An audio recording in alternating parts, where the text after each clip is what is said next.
বিশ্বের নানা দেশের মানুষ ভয়ঙ্কর নানা শয্যার আশ্রয় নেয়।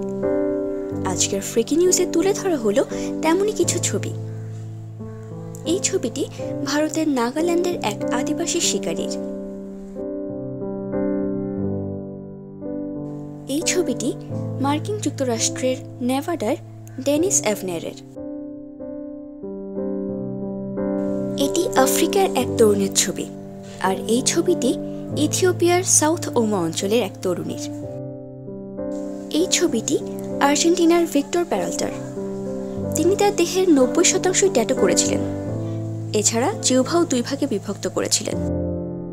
চীনে লোহার জুতা পরে পা ছোট করে রাখা নারীদের শেষ প্রজন্ম ইনি। বর্তমানে তার বয়স 95 বছর। লোহার জুতার মাধ্যমে পা ছোট করে রাখার ফলে যেমন হয় পায়ের আকৃতি। বয়স্ক মুরসি নারী এভাবেই নিজেকে সাজিয়েছেন। মিয়ানমারের কায়ান লাহোই আদিবাসী নারীরা এইভাবেই নিজেদের সৌন্দর্য প্রকাশ করে। আফ্রিকার এক নারী। আফ্রিকার বিভিন্ন গোষ্ঠীর মাঝে দাঁত এভাবে ধারালো করে তোলার রীতি রয়েছে। আরেকটি ভয়ঙ্কর শয্যায় মুরসি নারী।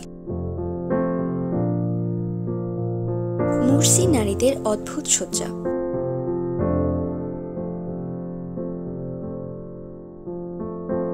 ভারতের অরুণাচল প্রদেশের অ্যাপাটানি আদিবাসী। ইন্দোনেশিয়ার নিউ গাইনিয়ার দানি গ্রামে নিয়ম অনুযায়ী একজন করে আত্মীয় মারা গেলে আঙ্গুলের অগ্রভাগ কেটে ফেলা হয়। বিভিন্ন দেশে আদিবাসী গোষ্ঠীদের মাঝে দাঁত এভাবে ধারালো করে তোলার রীতি রয়েছে। এটি ফিলিপাইনের মিন্দানোদেরও রীতি। থাইল্যান্ডের এক উৎসবে ধর্মীয় আনুগত্য প্রকাশের জন্য এক লোক এভাবে অসংখ্য সূচি নিজেকে বিদ্ধ করেছে।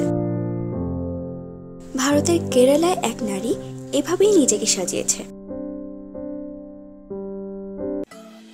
এতক্ষণ আমাদের সাথে থাকার জন্য ধন্যবাদ।